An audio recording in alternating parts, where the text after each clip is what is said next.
Alright guys, it's Jerningham here. We're going to put a mixture of video clips together on YouTube.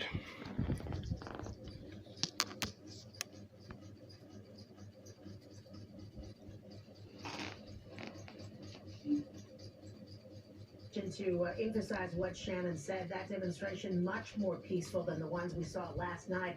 As a result, the NYPD has announced that it is canceling officers' regular days off and banning most vehicles below 96th Street after 8 p.m.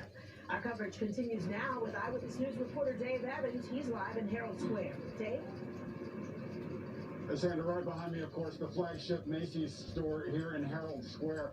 They had plywood up over the windows last night, but the looters, they were able to get inside and do a lot of damage. Also, other stores here hit in this neighborhood of Duane Reade, also in Urban Outfitters. This is just one neighborhood hit last night by these looters. But I think the big story today is Governor Cuomo's criticism of the police department, saying it didn't do a very good job last night. What happened in New York City was inexcusable. Despite a new curfew, looters struck again. More than 700 arrested last night. And a number of police officers badly hurt. Here, an officer hit in the back of the head with a brick. At another location, several thugs attacking a police officer while he was down. We saw vicious attacks on police officers. That is wholly unacceptable. It does not represent the people of this city. And now the governor's ripping police brass and the mayor, accusing them of mishandling the violence.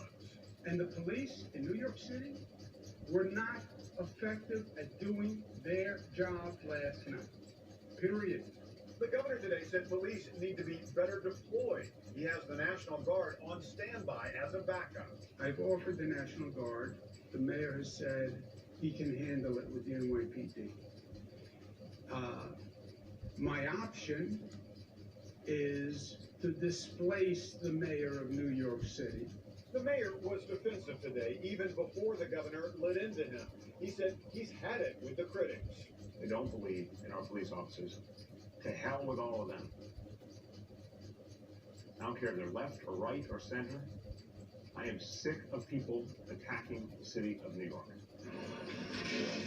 In Herald Square, it was a day of cleanup as New Yorkers assessed the damage and questioned if a message of peace and police reform is getting lost in all the looting. I don't think this is the best way to get the message out there for the main fact that they're inciting more hate, inciting more destruction. The problem for police is that daytime protests with adults are large and peaceful, but at night, mostly kids causing trouble, and it's mayhem. Separate the protesters from the looting. If you are one that is a looter, don't act like you are an activist. Because activists go for causes and justice, not for designer shoes. The mayor today moved tonight's curfew from 11 to 8 and extended it all week long. At the same time, he pleaded with everyday New Yorkers, please help. Members of the clergy, come out now. I'm calling you out.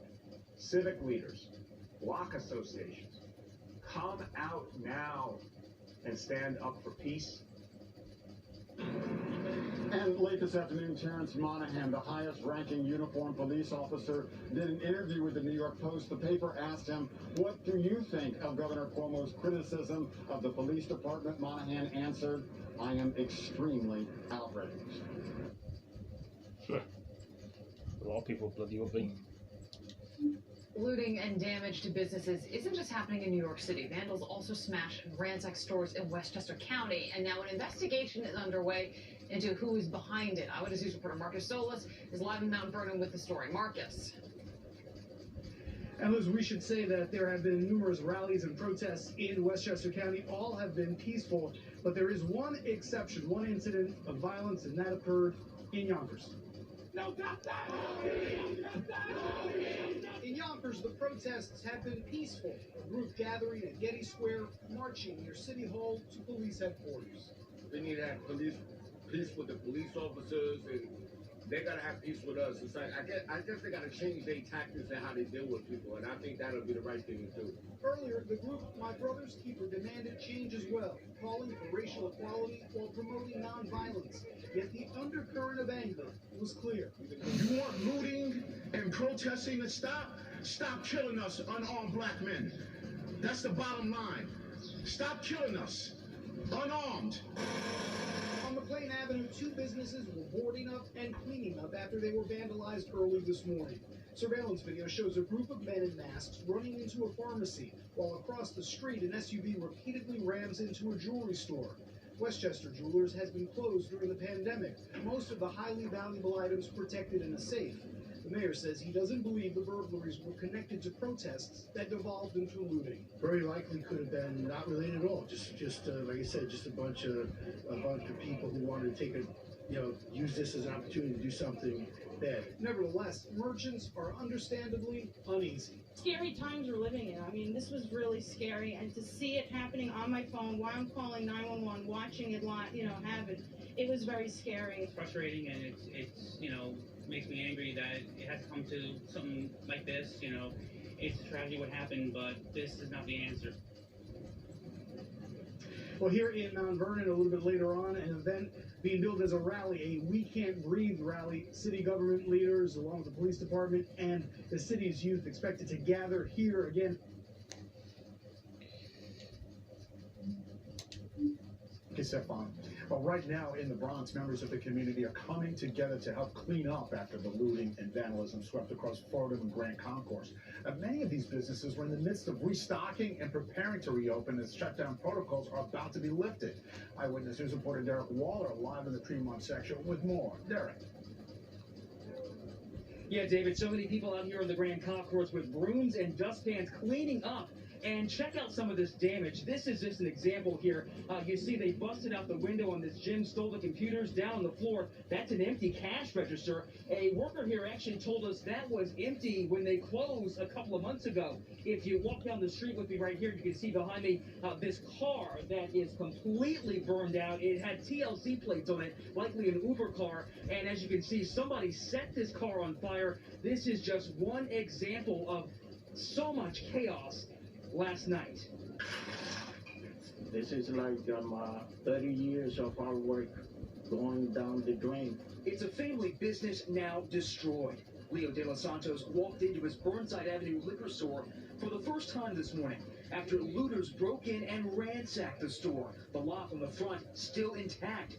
Inside, they knocked over bottles and even destroyed the camera system. This is not the way that you make a point. Destroying people's property. That's not the way. Down the block, cell phone video shows crowds lifting up the gate on this T-Mobile store. Today, here's what's left. Not a phone in sight. At this bank, thieves ripped out the ATM. This shoe store also robbed. Looters freely walking around with stolen liquor and new shoes in plain sight. On the Grand Concourse, more destruction. Someone cut through the gate of this jewelry store. And at this pharmacy, the glass counters are knocked over, the shelves bare. Where you gonna go? T-Mobile, jewelry, the cashier, the pharmacy? I mean, come on, like, look. Newscopter 7 also captured video of fires burning in the streets. On social media, video circulating shows the moments before police sergeant got run over by that black sedan. We skipped the moment of impact. The Sergeants Benevolent Association tweeting this video of an officer standing alone, being beat up and knocked to the ground. The police had a rough night last night. Bronx Borough President Ruben Diaz Jr. says the cops got caught flat-footed. Last night they were caught by surprise because they didn't understand that it was going to happen here. They were saying that tonight it was going to be a big plaza. I think it would go a long way if they come in early and just block off, the side block. Today, he's joining neighbors in cleaning up and calling for change. The destruction is everywhere you look. It hurts. It hurts, okay? Seeing my neighborhood destroyed like this. For what? And so right now you're looking at live pictures of really what's an army of young people who come together, they're volunteering, and they're cleaning up their neighborhood. You see they're cleaning up this glass and debris that's left over from last night, really trying to show the world that that looting and violence you saw is not who they are. Some people also making the point that these businesses were already struggling because of the coronavirus. Many of them, certainly, you can imagine, may not come back from this. The community now stepping in to help. The NYPD says the majority of the violence that we have seen this week is initiated by agitators coming in from out of state and inciting violence. Out on your side, investigator Dan Kraft took a closer look at who is getting arrested and what some are doing to stop the spread of misinformation. Close to 700 people arrested in the New York area alone last night. Many of the protesters were peaceful, but businesses continue to take precautions for the ones who are not. While many are showing up wanting their voices to be heard, others are smashing windows, starting fires, and looting stores. From New York City's wealthiest neighborhoods to its poorest, police say it's not all random cases, but also organized attacks. Twitter has suspended the account of a white supremacist organization they say was posing as a far-left group accused of putting out wrong information to incite violence. They're investigating hundreds of other accounts. The people who came to do violence in a systematic, organized fashion, that is a different reality we need to grapple with. Police arrested 2 attorneys accused of tossing Molotov cocktails at a cop car. Police have called them professional agitators. And another woman, they say, was arrested 11 times in 11 states for acts of violence and resisting arrest. We found those getting arrested across the country have primarily lived in the states and communities where they've been arrested. That's the case from Minneapolis, where the protest started, to Miami, to Houston, Texas. As for New York, police haven't released the information yet. We're still waiting. As we see with anything, there'll be bad apples, and some people have expressed their rage in a variety of ways, but we need to stop focusing on the tactics and tools, and we need to start focusing on the end goal, and that's to stop police brutality. The co-founder of Black Lives Matter of Greater New York believes the looting is discrediting the calls for justice for the death of George Floyd and the message behind the movement. I'm outraged, but not by the looting. I'm outraged that people care more about someone looting than about a man being murdered on film. Brother of George Floyd, whose death sparked this nationwide outrage, seems to profoundly understand the new and important role he's playing in unfolding a legacy of his brother. He has been inspiring and a kind of Pied Piper for the peaceful protests. And now Terrence Floyd with a message for New York City. I was reporter Jim Owen for that part of our coverage. He's live in downtown Brooklyn. Jim? Bill, Terrence Floyd lives here in New York, and he will be here on Thursday afternoon at 1 o'clock in Cadman Plaza for a memorial service for his brother. You know, he and the family are still calling for peace, calling for an end to the looting that has gripped New York and much of the country. We know what has happened in Manhattan and the Bronx. We spent several hours last night with protesters here in Brooklyn and found that many of them are listening to the family.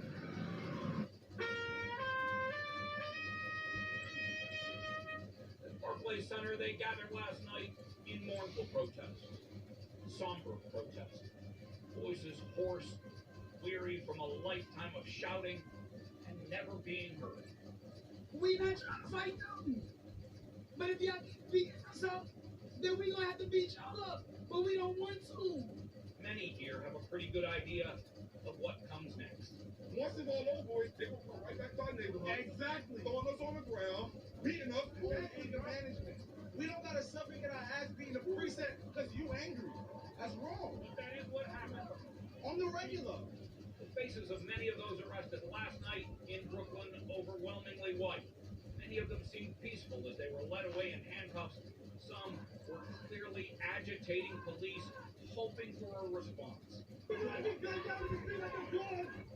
African Americans here didn't appreciate the tactic. We can sit here and know that we have nothing to say, but we are peaceful, and we have a struggle. We are peaceful, and we have a voice. There's no reason to have no violence. Protesters took a knee in Brooklyn last night. They prayed for a better day.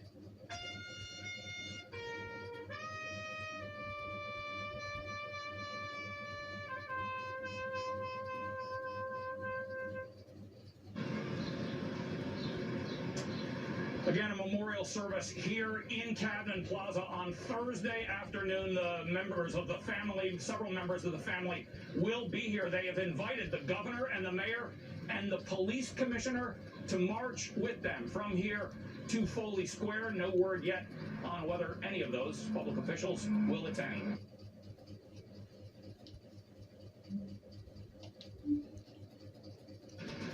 Here's a sign of the time. There is currently a shortage of the anti-depression and anti-anxiety drug Zoloft, as well as of the generic versions of it. The FDA says some drug makers can't keep up with demand and others can't find active ingredients because of supply chain issues. There's no doubt a mental health strain right now for just about everyone between the pandemic and the unrest with the protests that are taking place right now. Eyewitness News reporter Michelle Charlesworth has more on how to cope.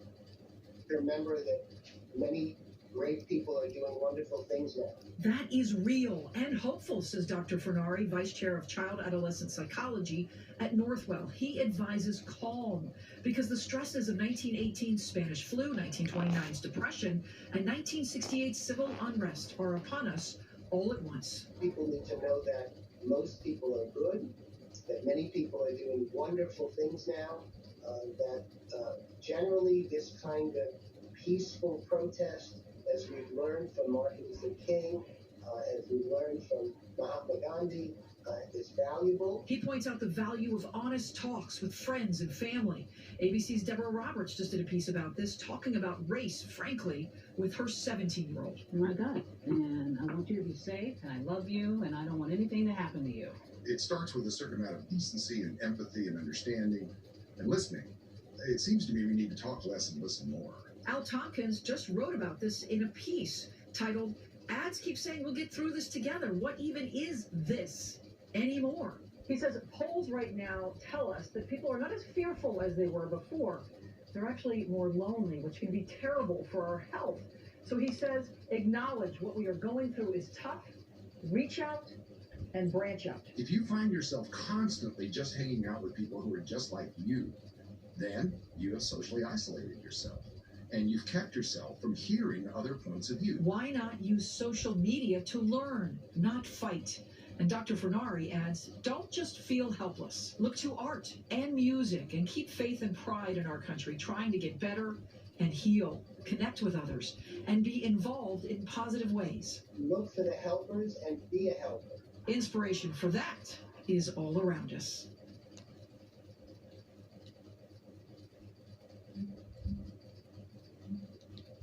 The massive protest that we showed you at the top of the newscast began earlier today, much earlier today, in Lower Manhattan. It started with a rally involving thousands of people in Foley Square, and that is where we continue our coverage with Eyewitness News reporter Stefan Kim. Stefan. Well, Liz, it has been another day of two halves. At night, the city has devolved into violence and looting. During the daytime, peaceful demonstrators in massive numbers have turned out to make sure their voice isn't being drowned out. Foley Square wasn't big enough to contain the anguish, not large enough to contain the pain. Thousands of peaceful demonstrators filling Lower Manhattan, spilling out onto the street. While the voices of frustration with police have been loud, some finding silent ways to force reflection. Then there was a collision of Black Lives Matter and COVID, where a pandemic intersects with a protest of police brutality. This image of Nurse Sarah Mount perhaps capturing the unprecedented moment we now find ourselves in. Cops, when it comes to police brutality, are the most armed by far any public servant professional out there, and yet there's no excuse when it comes to killing or any police brutality of someone that's unarmed. Hundreds marched south towards the Brooklyn Bridge, only to face off with cops redirecting them away, before thousands then marched uptown, up Broadway, past the destruction in Soho that has consumed the night. To those that are doing violent things, don't use George Floyd and Eric Garner as props. Eric Garner's mother, meanwhile, in Foley Square, backing a police reform bill being introduced in the city council, which would make it illegal for cops to use chokeholds, whether by an arm or knee. We want a federal law that it will go around the country, and anytime anyone uses a chokehold, they are immediately locked up and charged. Our bill will cover any action that restricts breathing. Now, the Speaker is promising a vote on this bill by the end of this month, and he's also calling on Governor Cuomo to sign it as well. Well, anyway, guys, I've done long enough in these videos. I've done 90 minutes, I think. I will be putting some more on when the phone's filled up, and there's only so much memory I can do on this phone. Hope you all enjoyed the video. Give it a like, give it a comment, share it with your friends, and I'll catch you in the next video. Do something later. Peace.